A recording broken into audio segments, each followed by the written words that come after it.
Hello, I'm Dr. Manuel G. Saldivar. I'm a cognitive psychologist and a university faculty member. On this channel, I focus on ideas and concepts that will help you become more successful as a college student. Please join me for today's episode.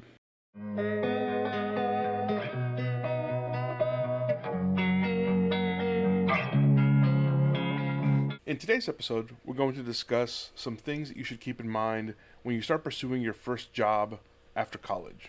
It's an exciting time when you're finishing up your education, whether that ends at a bachelor's degree or if you're in a career or profession where you've had to go to graduate school, law school, medical school, nursing school. It's very exciting to finally near the beginning of the point where you're going to enter the profession, the career that you've been spending many years training for, getting your education to prepare to become a medical doctor or a nurse or engineer or an accountant or whatever other profession you're going to begin. But it's important to have a number of things in mind, some of which are not necessarily obvious. So in today's episode, I'm going to offer you some advice, help you think about things that you should be considering as you're looking at your first job after college that may not necessarily be obvious to you. The first point to be mindful of is that your college major does not equal a career automatically. Just because you have a degree in accounting doesn't guarantee that you'll be able to find a job as an accountant. Just because you have a degree in chemistry doesn't guarantee you'll be able to find a job as a chemist. In fact, we know that a number of students never find a job related to their college major. Now, in some cases, this is because students have earned a degree but then discovered they weren't interested in that field or that profession after all, which is fine. That's happens sometimes. In other cases, though, there are plenty of students who would like to work in a certain field, who are interested in a certain profession, but they haven't prepared themselves adequately to really be competitive with a particular job market. They haven't done the things that it takes to really be able to stand out to employers in a certain area. So this is where, hopefully, by pushing you to think about some issues in advance, you'll be able to keep these things in mind, and this will help motivate you to make sure you are doing the things that you need to do in order to become competitive as a job candidate when the time comes. There are a lot of aspects of starting a career that college students should be keeping in mind, but often are not. There's more to your career than just whatever your salary is. Now, obviously, the salary piece is important. All of us have bills to pay, but I'm going to itemize several aspects of your career that are just as important, if not more important in some ways, as whatever salary it is that you're making. But sticking with this topic of salary just briefly, there are a couple important things you need to remember, especially if you spend a lot of time researching your career, your profession, and you've seen salary statistics. It's important to understand salary statistics will typically include all experience levels. So, for example, I've had students who are interested in being nurses. And at this point, 2022, when I'm making this video, nursing is very much an in-demand profession, which is great. The thing to keep in mind, though, is when you see average salaries for nurses in Texas, where I live, for example, or some other state or city, those salary statistics will include all nurses who are working in that area, whether those nurses are individuals who just graduated from college a couple years ago, which means they're newer in the career, so they're just starting out. They won't have had a lot of raises because they're new to the field. It also is going to include people that have been nurses in that area for 40 years, that have had a bunch of raises, that might have a master's degree or other advanced degrees or advanced training, that are doing jobs that no younger, newer nurse is going to be able to do because they just don't have the experience yet. So just be mindful that averages that cover an entire profession in a certain area or a certain region are going to include everyone who's doing that job. So in some cases, you really can't compare yourself to a lot of those individuals, especially individuals who are higher paid, who have been working in that career for a longer period of time, who have advanced training. It's easy to see an average and not think about the fact that that average is just an average. Some people will make more, but some people will make less. It's also important to think about your cost of living. As I mentioned, I live in Texas, and the area of Texas where I live has one of the lower costs of living, not only in the state, but in the whole country. So a lot of students that graduate from college in my area often have trouble adjusting mentally to the cost of living in other regions. And this can have a big impact when it comes time to make decisions or to make plans about accepting a job in a certain area. You may see a certain dollar amount and think, oh, that's so much money. But that amount may be a lot of money in the area where you live. But is it a lot of money in the area where you would be living if you accepted the job? This concept is called cost of living. I'm going to run through some numbers here just to kind of illustrate. So the city where I live is called Brownsville. So in Brownsville, as of 2022, if you imagine that someone's making a $50,000 salary in Brownsville, which in this area is a pretty good living, in order to have a comparable lifestyle, in order to be able to have similar buying power, if you will, in other places that you have if you live in Brownsville, Texas, and earn $50,000 a year, in San Antonio, which is a much bigger city here in Texas, you would need to make almost $60,000 to have a lifestyle comparable to a $50,000 salary in Brownsville. And this is because of the difference in cost of living. In San Antonio, bigger city, rents are higher, utilities cost more, gasoline costs more, food, entertainment. Basically, almost everything is going to be more expensive in a bigger city. So in this case, San Antonio. And it turns out economists have formulas they can use to calculate these differences in cost of living. If you lived in Houston, which is at the moment the biggest city in Texas, you'd have to make almost $64,000. In Austin, which is not as large as Houston but is growing very rapidly, you'd have to make almost $67,000 as of today.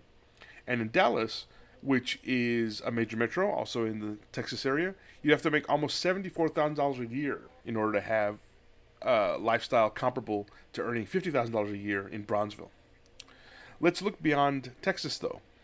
If you were interested in moving to another state, another city outside of Texas, in Phoenix, to have a lifestyle comparable to someone earning $50,000 a year in Brownsville, you'd have to make almost $66,000 a year in Phoenix. In Denver, where I lived for several years when I was a PhD student, almost $75,000 a year. In Chicago, more than $80,000.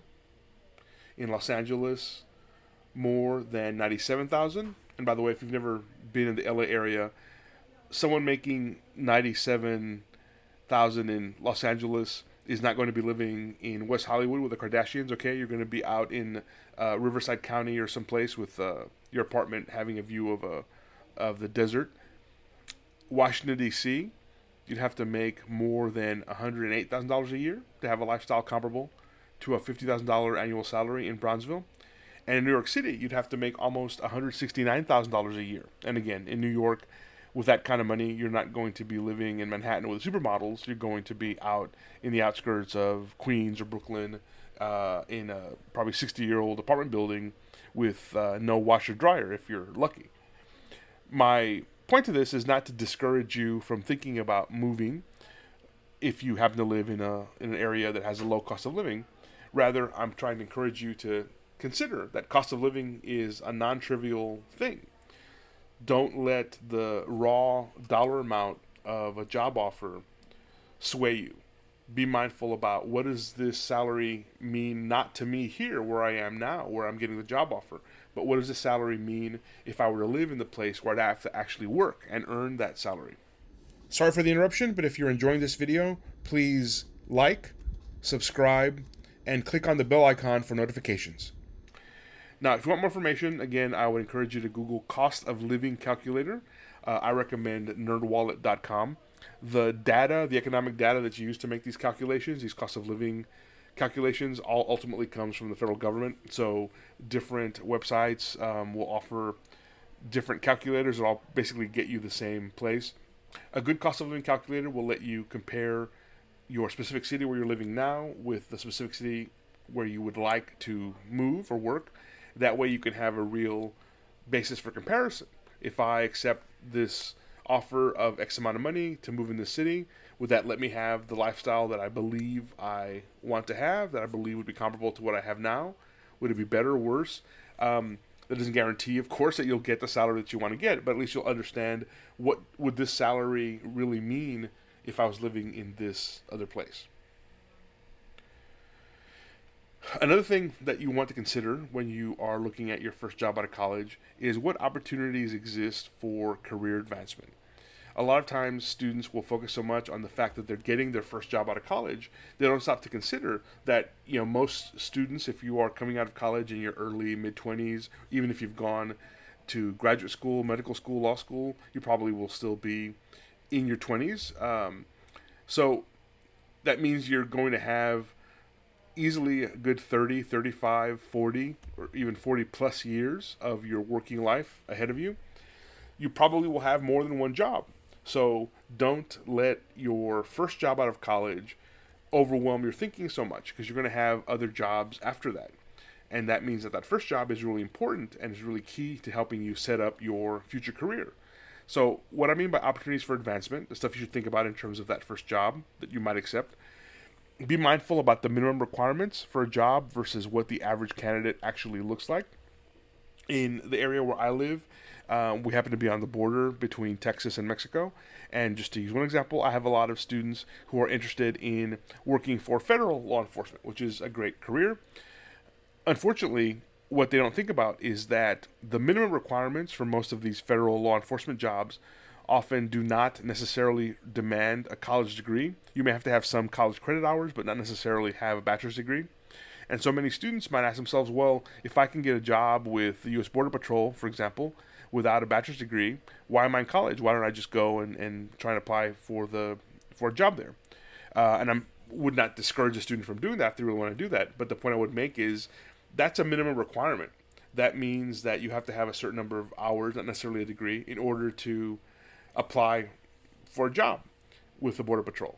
In order for them not to throw out your application, you have to meet that minimum. But that doesn't mean that you actually would be a competitive candidate. It may be the case, and in fact, I happen to know that it is often the case. Many people who apply for U.S. Border Patrol jobs do have college degrees. So even though the minimum says you don't need a college degree, all that means is that they won't toss your application when it comes to the door. In reality, they may actually have a number of applicants who do have college degrees, and that's really who's competitive for jobs in the future. So if you don't have a degree, then you may actually not be as competitive as you thought you were. So be sure you understand this distinction between the minimum requirements for a job versus what does the typical candidate actually look like. What credentials, what experiences are actually walking through the door in terms of job applicants versus whatever the minimum is on paper. Be mindful about the service location. Where would you have to work to have a certain job or certain career? I have, again, had students in my area where I live in Texas who want to work in federal law enforcement, as I said. And as it happens, there are, for example, Border Patrol agents that are stationed in this area of Texas where I live. But there are U.S. Border Patrol agents all over the country, all over the United States. So I tell my students, don't assume that if you do get a job with the Border Patrol that you'll be stationed in Bronzeville just because that's what you want. You could be stationed anywhere in the whole 50 United States because that's where the Border Patrol operates. So be mindful about the possibility that you may, if you accept a certain job, have to relocate, have to work somewhere else. If that's okay, that doesn't bother you, then that's fine. But if there is an issue with that for family reasons or whatever reason, then you might want to reconsider applying for that job and going through a lot of time and effort only to end up not accepting the job if it's offered because you are not able or not willing to relocate. Think about the frequency and size of raises. I will say, as a university professor, I work for a public university, and I will admit, with my degree, with my background, I could work in other jobs as a psychologist and make more money. But I like working with students. I like teaching. My point to all that is working for a public university, although I don't make as much money in terms of salary as other psychologists might make in other fields, I'm content with my salary, and I do get small raises regularly for the most part, and these small raises add up over time. I have friends who work for themselves or who work for big companies where they may have a bigger salary, but the business that their company is in, the kind of work that they do, they may not be able to count on steady business. So there are years where they might go a long period without getting any kind of raise, even though their salary might be higher, just because that's the nature of their business. Now, whether that's right or wrong, good or bad, that's something you have to think about whether you're comfortable with that or not. There's not a correct answer, but just be mindful about the possibility that you may accept a job out of college that pays well to start, but if you're not able to get raises for several years because business is not good in that industry or in that line of work, then that first job out of college that pays well that first year may not pay as well in 3 years, in 5 years, in 7 years. So that's something you want to think about as well. And then finally, consider the frequency of promotions. In some career paths, you may have opportunities to take on more responsibility, to get promoted, to have a higher level job within the employer. If that's something you desire, then that's something to factor in. If it's something you don't desire, then it may not be an issue. But don't assume that just because you accept a certain job, if you think to yourself, oh, I'm going to take this job, I'm going to do really good work, and then after 2 years I'll get promoted. If your employer doesn't have a need for managers or people working at a higher level, or for whatever reason there just are not opportunities for you to take on higher level roles, then you may have to either be content with whatever your initial job is, or you might have to consider leaving that employer and going somewhere else. Again, there's not a right or wrong answer here, but you want to be mindful about that possibility. Another thing I want to touch upon is the pros and cons of being your own boss. I have a lot of students who often have a desire to work for themselves or otherwise be their own boss.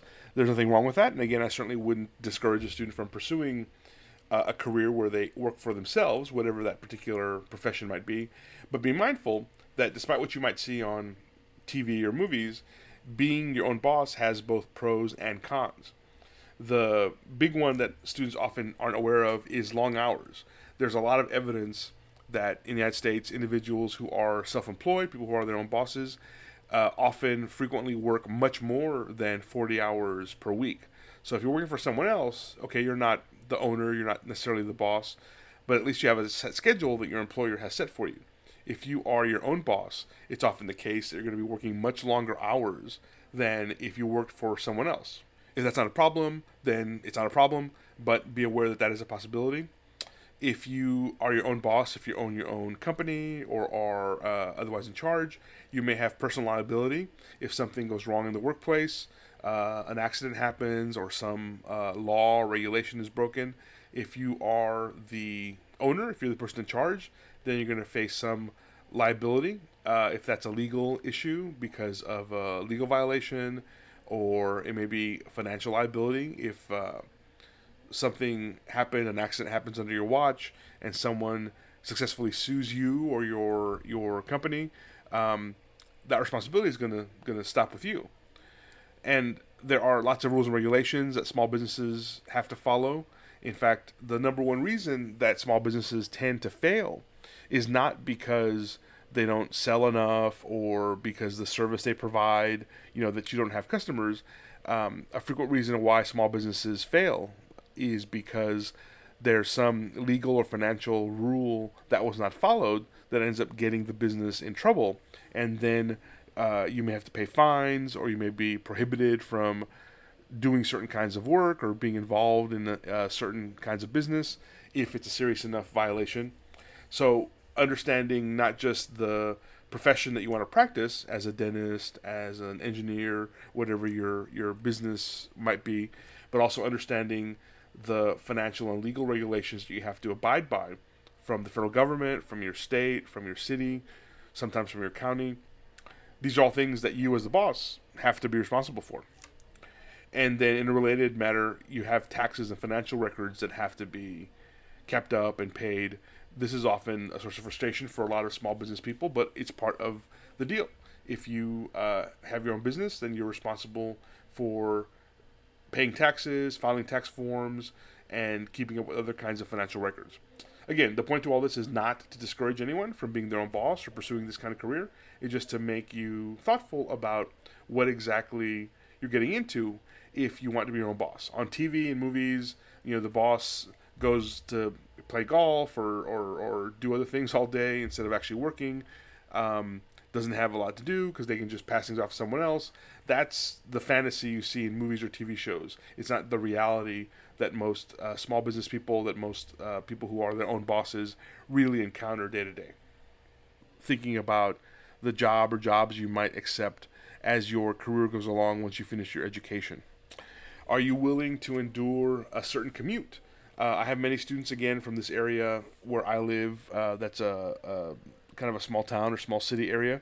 I have lots of students that dream about living in a bigger city because they think there's more stuff to do, it's more exciting, which is often the case. And I've lived in bigger cities myself, so it can be fun to live in a bigger city.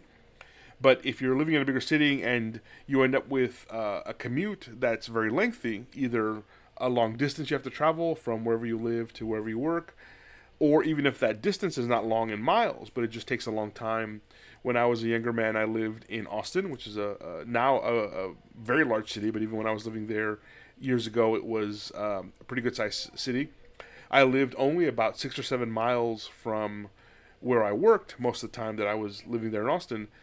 And if there was no traffic, I could make that drive in 15 minutes. The problem was there typically was a lot of traffic because Austin is a city that has bad traffic and has had bad traffic for many, many years. So that 7 mile drive, if I made it at 2 in the morning when there was very little traffic, where there were a few cars on the road, I could make it in 15 minutes. But typically when I was going to work in the morning or coming back in the afternoon, that 7 miles could easily be 30 minutes, 35 minutes, which is actually not that bad of a commute for someone living in Austin in those days. So again, I'm not trying to discourage anyone from living in a bigger city, but be mindful about if you live in a smaller town or a small city where the commute is not that bad and you move somewhere that does have a much tougher commute, it's easy to tell yourself, well, I'm going to enjoy the job, I want to make more money, whatever. The commute won't bother me, and then you end up being very bothered by the commute because you've never had to actually endure it before. So be mindful of that.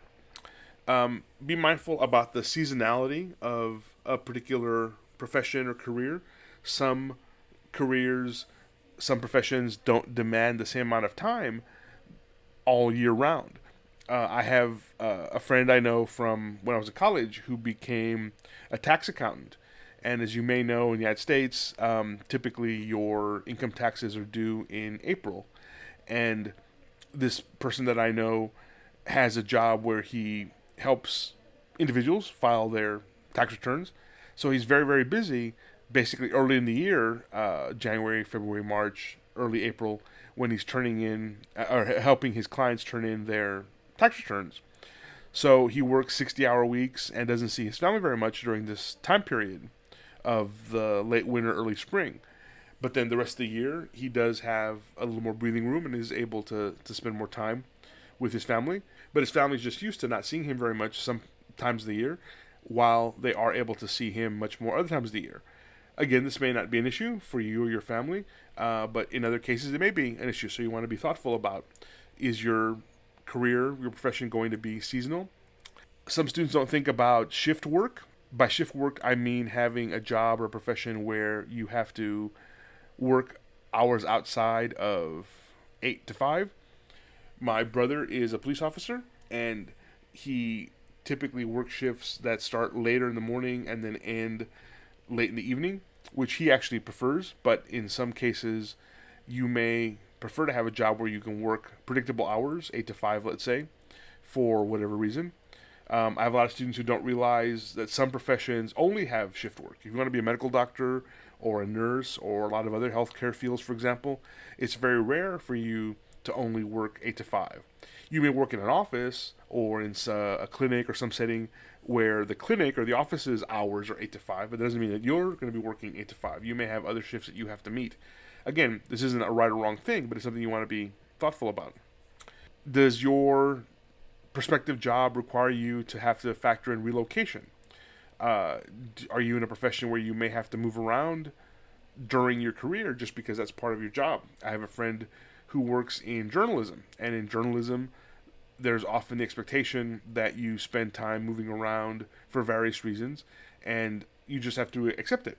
That's the way that profession works, is people will move around every few years, and the moving really almost never ends.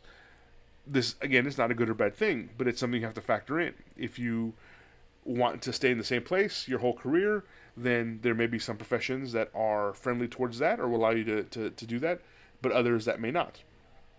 And then finally, you want to be thoughtful about what benefits or insurance or both are available in a certain job.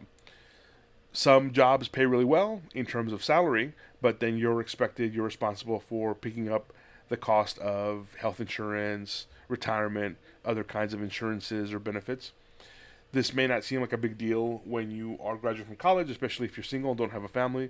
But over time, if you have a spouse, children, other dependents you want to take care of, then sometimes having to cover the cost of health insurance, for example, entirely by yourself can become a big burden. And some employers, some professions open the door to getting better benefits, more lucrative benefits in terms of health insurance, retirement, than others. Again, there's not a right or wrong here, but you want to be mindful of what the possibilities are so you're making the best choice beyond just the salary.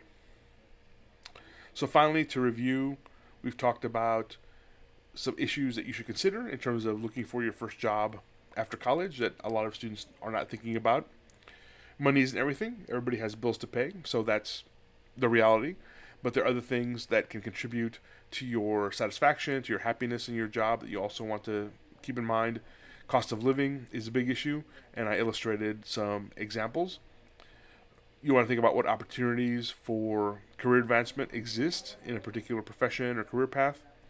Do you really want to be your own boss? There's nothing wrong with that, but be aware of the responsibilities that come from being your own boss, especially the liabilities, the things you'd be responsible for because you're the boss.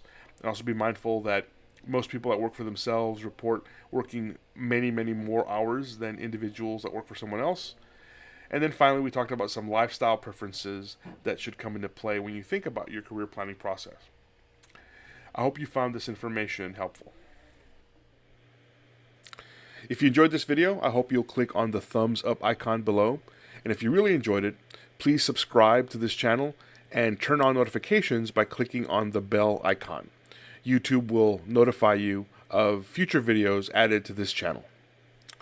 Remember, college success is challenging, it takes work and effort, but it is certainly within your grasp.